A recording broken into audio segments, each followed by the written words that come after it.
présidentielle, l'interview sur Radio Classique et Public Sénat. Bonjour à tous, nous accueillons ce matin avec Anne-Laure Jumet, l'ancien Premier ministre UMP, vice-président du Sénat, Jean-Pierre Raffarin. Bonjour Jean-Pierre Raffarin. Vous êtes auteur d'un ouvrage « Je marcherai toujours à l'affectif » chez Flammarion. On va peut-être parler un peu d'affectif dans cette campagne électorale. Mais d'abord, on pourrait peut-être commencer par une question d'actualité. On a écouté hier soir François Hollande à TF1. Il souhaite créer une tranche supplémentaire pour les très riches, à 75% pour les revenus qui dépassent 1 million d'euros par an. Est-ce que c'est quelque chose qui vous choque dans la crise actuelle? Mais non, mais c'est encore une démarche très classique du Parti socialiste, toujours plus d'impôts. En fait, on vient de taxer les salaires, que je dirais pathologiques. Ça vient d'être fait. L'initiative de François Hollande est à des destinations électorales. Ça ne rapportera pas vraiment beaucoup d'argent. Le problème avec ces niveaux de salaire qui sont assez exceptionnels et que je qualifie de pathologiques, en effet, dans une république où on devrait quand même respecter un certain écart, c'est que très souvent, les gens qui ont de l'argent, ils sont capables de le placer de manière à ce qu'il échappe en partie à l'impôt et que c'est très difficile de le contraindre.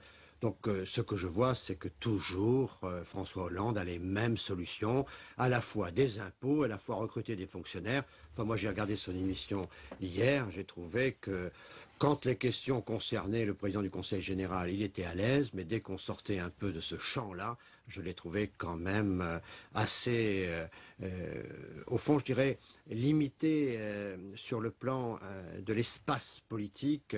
Je ne vois pas la dimension mondiale de sa réflexion. Je vois pas. Il n'a pas la stature, Jean-Pierre Raffarin? Je pense qu'il est aujourd'hui pas prêt vraiment à la fonction de la première ligne.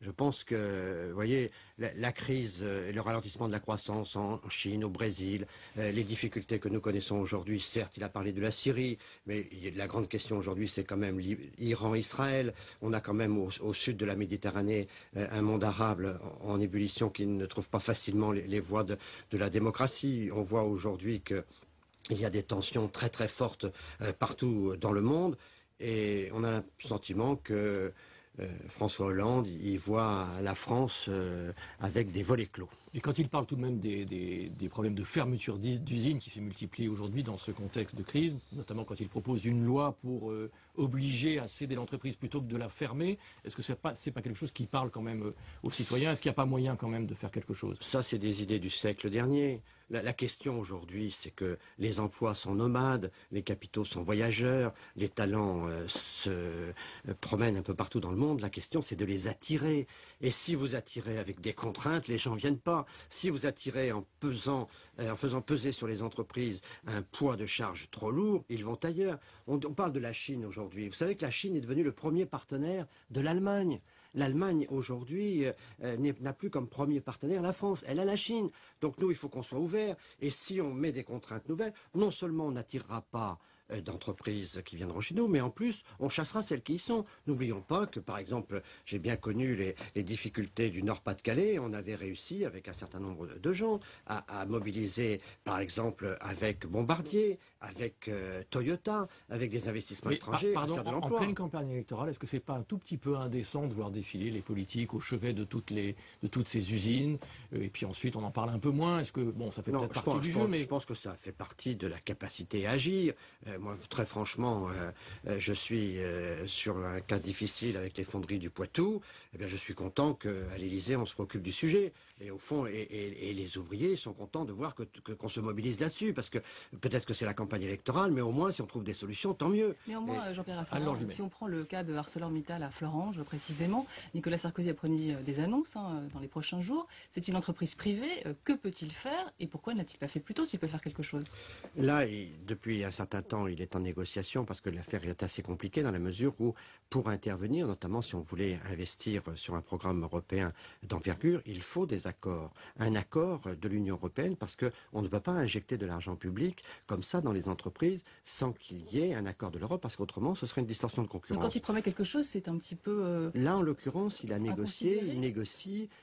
Il nous a annoncé un dossier. Je sais, pour en avoir parlé avec lui, que sur ce dossier, il travaille depuis plusieurs mois et que c'est un dossier difficile. Je pense qu'il est arrivé à son terme, qu'il l'annoncera prochainement, mais très franchement, c'est un sujet difficile. Moi, je l'ai connu à propos du dossier Alstom. C'est très difficile aujourd'hui pour l'Union européenne d'accepter qu'un pays mette de l'argent dans une entreprise parce qu'on fait une distorsion de concurrence. Donc on aide des emplois ici, mais on porte atteinte à des emplois ailleurs. Donc il y a là une négociation difficile et le président de la République mène cette négociation. Jean-Pierre Raffarin, on vous a entendu tout à l'heure, vous êtes assez sévère vis-à-vis du candidat François Hollande. Aujourd'hui, les sondages montrent un léger frémissement. Ce matin, un sondage IFOP, Paris Match, Europe 1 et Public Sénat montre qu'il y a un petit frémissement, mais au second tour, pour l'instant, en tout cas, François Hollande est largement en tête.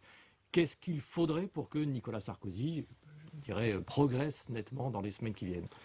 Je pense que c'est la comparaison des deux. C'est un peu le test comparatif qui est aujourd'hui posé aux Français, puisque Nicolas Sarkozy a réussi, avec une entrée en campagne, je dirais, très regroupée, très ramassée finalement, de se détacher assez vite de François Bayrou d'une part, de Marine Le Pen d'autre part, et d'imposer le choix entre François Hollande et Nicolas Sarkozy. Ce choix-là, il est posé devant les Français maintenant. 2 diagnostics, 2 projets, 2 personnalités.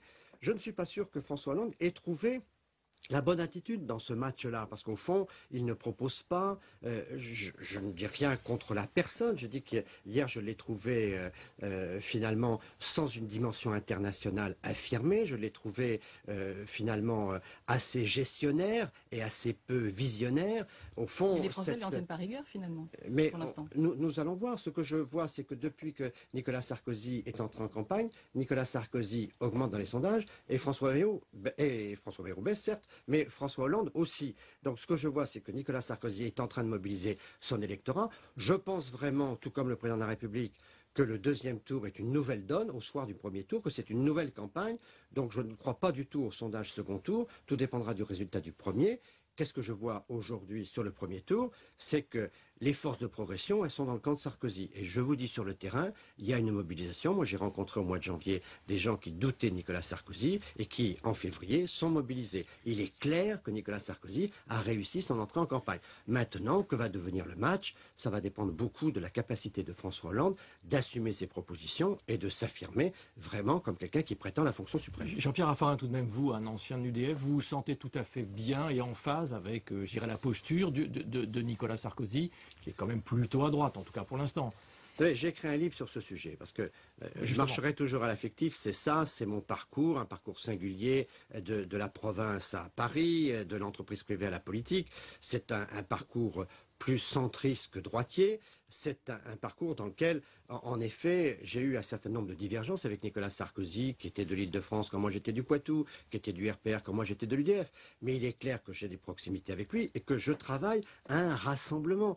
Pour faire 50% des Français, il faut rassembler. Ça ne veut pas dire qu'il faut être aligné sur tous les sujets. Ça veut dire que globalement, il faut comparer la vision de l'avenir de la France et la capacité à mettre au service de cette vision. Aujourd'hui, Nicolas Sarkozy a une vision et il a une capacité, un caractère pour conduire le pays dans cette direction de sa vision. Mais vous dites qu'il invoque insuffisamment l'humanisme et la générosité, ce que vous dites dans votre livre, par rapport à sa droitisation, justement, qui lui a permis de rassembler son camp, certes, pour l'instant, mais est-ce que c'est suffisant?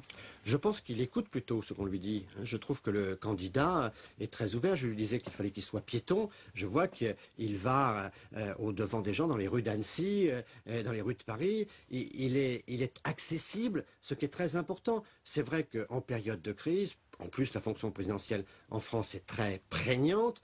Il est sous contrainte. Là, je le sens plus libéré, je le sens plus accessible, je le vois disponible, c'est ce qui me paraît très important, parce que la disponibilité, c'est le cœur qui s'ouvre. Donc ça, c'est, je crois, essentiel. Est-ce que vous parlez d'humanisme également sur les propositions? Je pense qu'il a commencé sa campagne, et il a raison, il a commencé sa campagne sur son noyau dur, c'est-à-dire plutôt sur l'électorat de droite. Et progressivement, au fur et à mesure que la campagne avance, il va s'avancer sur des terres qui sont les terres du centre, les terres, au fond, à ce moment-là, vous serez plus à l'aise quand même. Moi, je suis toujours à l'aise avec Nicolas Sarkozy. C'est pas parce que je suis en désaccord sur tel point. Je lui ai dit, sur les corps intermédiaires, il y en a qui sont en effet des capteurs de pouvoir, il y en a d'autres qui sont très utiles pour être des relais. Donc tout ça mérite un peu de nuance. Donc je lui dis. Mais franchement, quand je vois François Hollande, je pense que d'une part, il a les solutions du siècle passé, et d'autre part, il n'est pas préparé, aujourd'hui en tout cas, à cette fonction.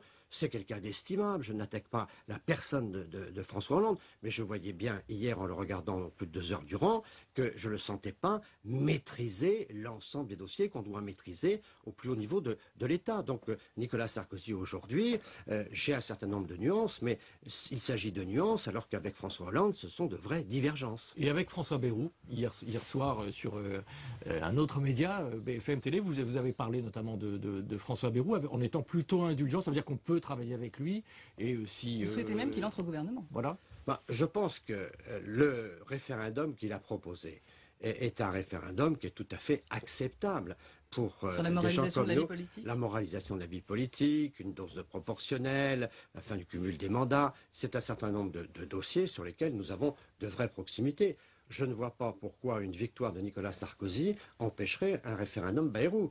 Et donc, il est fort possible aujourd'hui de conjuguer une victoire Sarkozy avec un référendum Bayrou. Et tout ceci, ça me paraît possible puisque François Bayrou lui-même dit que c'est pour le 10 juin. Donc le 6 mai, on vote Sarkozy et le 10 juin, on pourrait voter le référendum Bayrou. Tout ceci passerait en effet par un accord. Je ne sais pas si cet accord aura lieu, ça dépend et de François Bayrou et de Nicolas Sarkozy, c'est leur responsabilité, ça les regarde, mais en tout cas, moi je peux vous dire en tant qu'observateur et praticien de la vie politique, je ne vois pas d'obstacle à ce qu'il y ait compatibilité. Est-ce que des gens comme vous pourraient travailler à ce rapprochement d'ores et déjà ou c'est un peu tôt ? Bien sûr qu'on peut travailler à ce rapprochement parce qu'avec François Bayrou, on a des proximités. Moi, j'étais dans le même gouvernement que lui, de 93 à 95. Je lui ai succédé comme secrétaire général de l'UDF. C'est quelqu'un avec qui j'ai de réelles proximités. Donc, on n'a pas la même analyse de la crise. Moi, je pense que la crise est d'une extrême brutalité. Elle est très profonde parce qu'elle est mondiale. Et je pense qu'il faut être mobilisé et qu'il faut quelqu'un comme Nicolas Sarkozy qui a cette puissance personnelle, puissance de travail, puissance d'action, cette énergie, ce leadership. C'est pour ça que moi, je vote Sarkozy. Sarkozy a le leadership pour faire face à la crise. Mais très franchement, il n'y a aucune incompatibilité d'un point de vue stratégique pour moi entre ce que propose François Bayrou et ce que propose Nicolas François Bayrou à Matignon en cas de victoire de Nicolas Sarkozy, c'est quelque chose de tout à fait acceptable pour vous. Pour moi, c'est complètement acceptable. Et je pense que pour faire 50%, il faut des rassemblements. Et donc, il est clair que, d'ailleurs, d'ores et déjà, Nicolas Sarkozy réunit des gens qui ont des différences entre eux. Il y a une vraie diversité dans l'électorat de Nicolas Sarkozy, et c'est tant mieux. Et vous avez discuté avec lui de cette option d'un François Bayrou à Matignon ? Nous en avons discuté, et je dois vous dire que Nicolas Sarkozy comprend tout à fait ce sujet. Et d'ailleurs, il a ce côté sympathique. Il le comprend, mais est-ce qu'il l'envisage ? Je pense que c'est quelque chose qui n'est pas impossible. Je ne vous en dirai pas plus.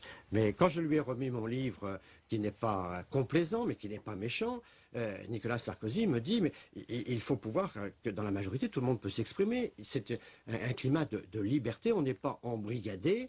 D'ailleurs, nous, contrairement aux socialistes, au Parlement, on a de vraie liberté de vote, on est très respectueux de la liberté des uns et des autres. Et moi, je suis heureux de voir que dans l'électorat de Nicolas Sarkozy, il y a beaucoup de diversité, et c'est ce qui peut conduire à un rassemblement. On ne fait pas 50% avec simplement des militants alignés. Il vous a fait un commentaire sur votre ouvrage, je rappelle, je marcherai toujours à l'affectif. Est-ce que c'est quelque chose qui le touche quand on parle d'affectif ? Oui, il m'a dit, enfin plus exactement, il m'a écrit, moi aussi j'ai besoin d'affectif, c'est mon côté Raffarin.